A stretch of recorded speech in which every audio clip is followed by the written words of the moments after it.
आप देख रहे हैं फर्स्ट ट्रेड। मैं हूं दीपाली राणा और मैं हूं Mihir Bhatt. Morning to all of you. और संकेत आज फिर से एक बार ठीक ठाक हैं और अच्छी चीज़ ये है कि कम से कम जिन नंबर्स के ऊपर बाजार का दारोमदार था अपमूव के लिए, दे हैव डिलीवर्ड। चाहे हम रिलायंस की बात करें या फिर अभी तक के जो नंबर्स आए हैं उसके आधार पर अगर हम देखें, एटलीस्ट आज का जो मार्केट सेटअप है वो तो यही सजेस्ट कर रहा है कि शायद एक अच्छी ओपनिंग पॉजिटिव सेंस के साथ देखने को मिले।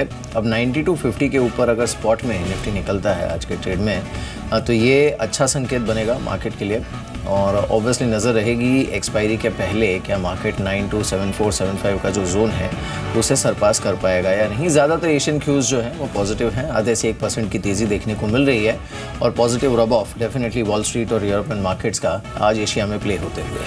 एसजेएक्स निफ्टी करीब 30 पॉइंट्स की बढ़त के साथ इंट्राडे हाइस पर ट्रेड कर रहा है, लेकिन आज नजर रहेगी रिलायंस इंडस्ट्रीज पर, आज की रिलायंस इंडस्ट्रीज की ओपनिंग पर, या फिर देखना होगा कि कल सीमेंट स्टॉक्स ने तो मिहिर अपना काम किया था, आज रिलायंस इंडस्ट्रीज अपना रोल प्ले करता है या फिर नहीं, और हेल्प करता है इंडेक्स को नहीं 9300 या फिर उसके बियॉन्ड जाने की। देखिए एक अच्छी चीज़ ये है कि जैसे कल सीमेंट का प्ले था तो हमने सारे सीमेंट स्टॉक्स में अच्छा रुझान देखा।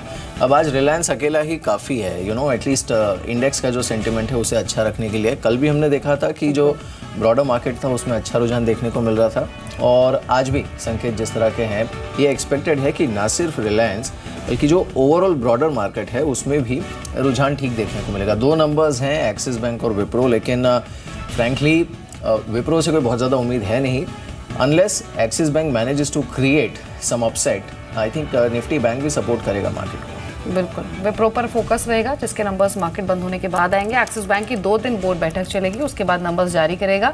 लेकिन रिलायंस इंडस्ट्रीज जहां पर जो ब्रोकरेज हाउसेज हैं वो पॉजिटिव हैं। सिटी ने 1900 तक की टारगेट्स की बात कही है, वहीं जेपी मॉर्गन साथ ही bank of America Merrill Lynch, ये हाउसेस थोड़ा सा कॉशियस हैं इन लेवल्स पर आकर और ये 1450 1350 तक के टारगेट्स की बात कर रही हैं। लेकिन कल 1% के सर्ज के साथ ये स्टॉक क्लोज हुआ था।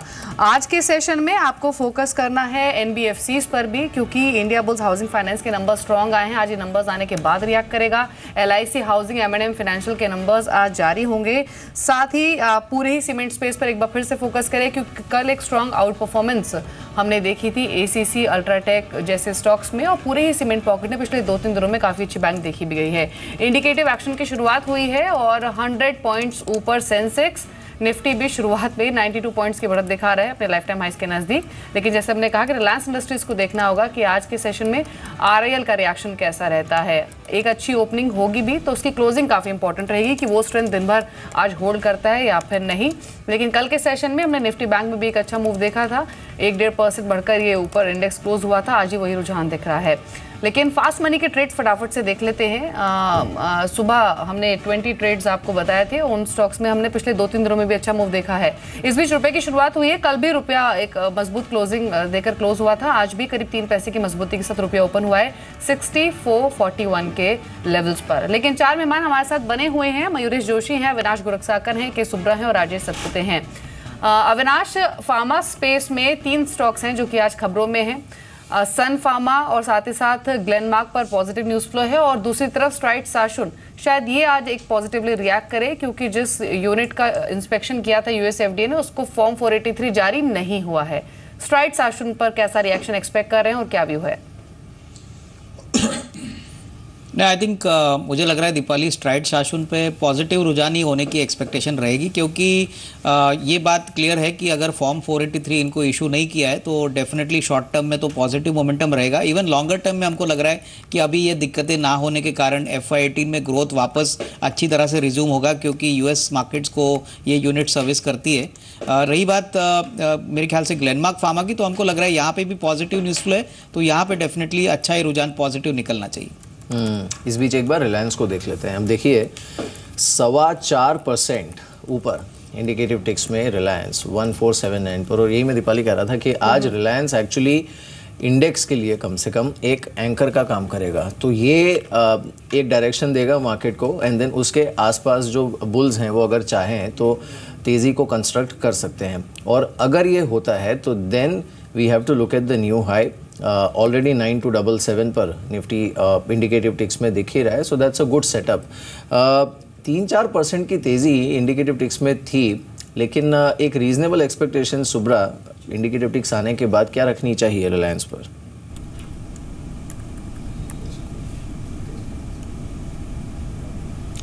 मीन आई थिंक ऑलरेडी हम रिजल्ट्स के पहले इन लास्ट 3-4 महीने में जो भी बढ़त देखे ऑलरेडी रिलायंस में हमने ज़बरदस्त बढ़त देखी है। तो मेरा मानना है कि शायद एक नियर टर्म सपोर्ट अगर हम देखें तो आई थिंक 1360 के आसपास आ रहा है। तो मेरा मानना है कि शायद आज की बढ़त अगर 1400 के ऊपर कंसोलिडेट हो गया, यानी कि अगर अच्छी खासी 1425-35 के आसपास कंसोलिडेट हुआ है तो एक अच्छे खासा एक बेस बन सकता है रिलायंस के लिए।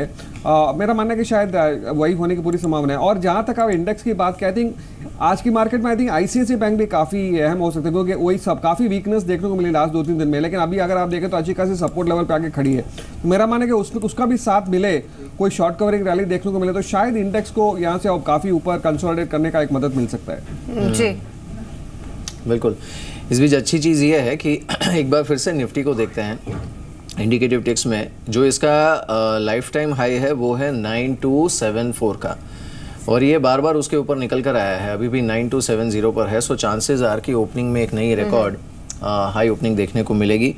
लेकिन अगर थोड़ा मीडियम टर्म से देखें हम तो अविनाश, ऑब्वियसली ये जो 9250 9300 का जोन है, अब इनफैक्ट कल अगर आप पुट कॉल का एक्शन भी देखें तो ये इंडिकेट हो रहा है कि इन लेवल्स पर जाकर मार्केट थोड़ा it will run into that resistance zone. तो हो सकता है कि आज एक नया हाई बन भी जाए मार्केट में, निफ्टी पर नया हाई देखने को मिल भी जाए, बट वो जो प्रेशर है हायर लेवल्स पे थोड़ा नर्वसनेस का वो रहेगा।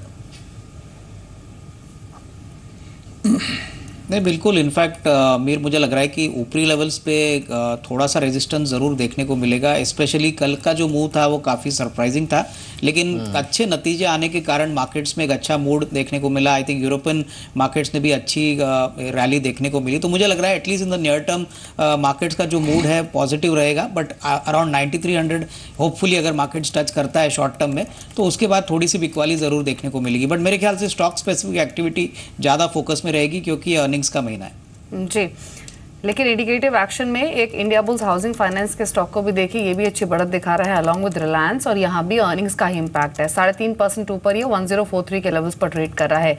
ये NBFCs में 3 स्टॉक्स मयूरेश आज फोकस में रहेंगे। IB हाउसिंग जहाँ पर रिजल्ट इम्पैक्ट होगा, और 2 कंपनियां जिनके नंबर्स जारी होंगे, M&M फाइनेंशियल और साथ ही साथ LIC हाउसिंग।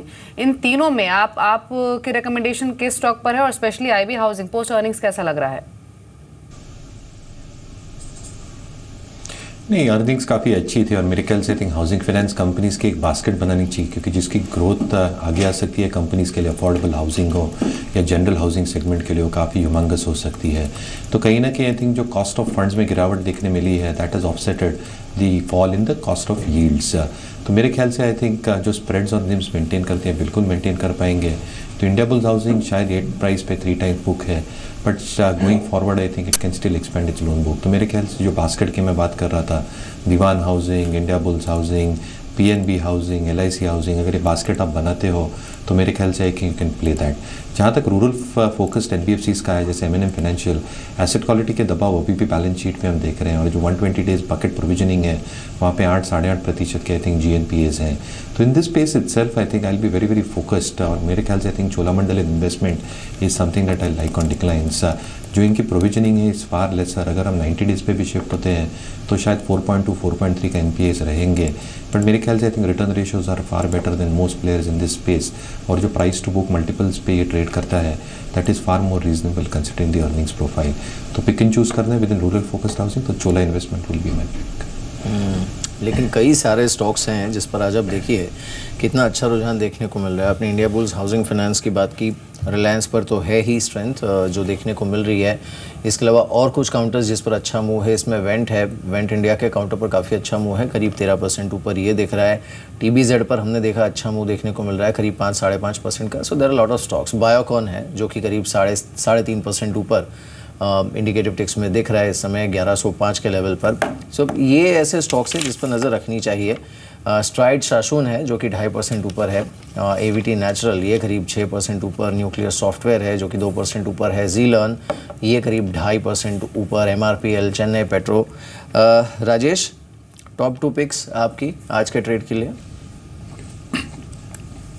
या देखिए यहाँ पे टाटा मोटर्स में हमें एक्सपायरी के एंगल से हम लोग यहाँ पे लॉन्ग कर रहे हैं with a stop loss of 438, target will be 460। Second is Strides Shasun, हमें लगता है कि इसमें बहुत अच्छा टेक्निकल ब्रेकआउट कल मिला है। So one can go long with a stop loss of 1070 on A positional basis. अगर प्योरली इंट्राडे करना है तो स्टॉप लॉस शुड बी 1090।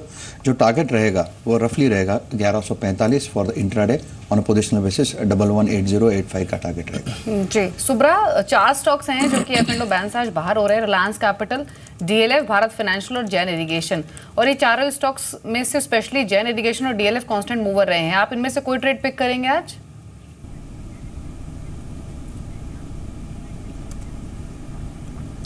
देखो, मुझे अगर चुनना का तो शायद मैं एक जैन इरिगेशन के साथ जाऊंगा, क्योंकि यहाँ पर अच्छी खासी एक बढ़त के बाद बैन की वजह से थोड़ी बहुत यहाँ पर रेंज बोल रही, तो यहाँ से एक बढ़त आ सकती है 115 तक।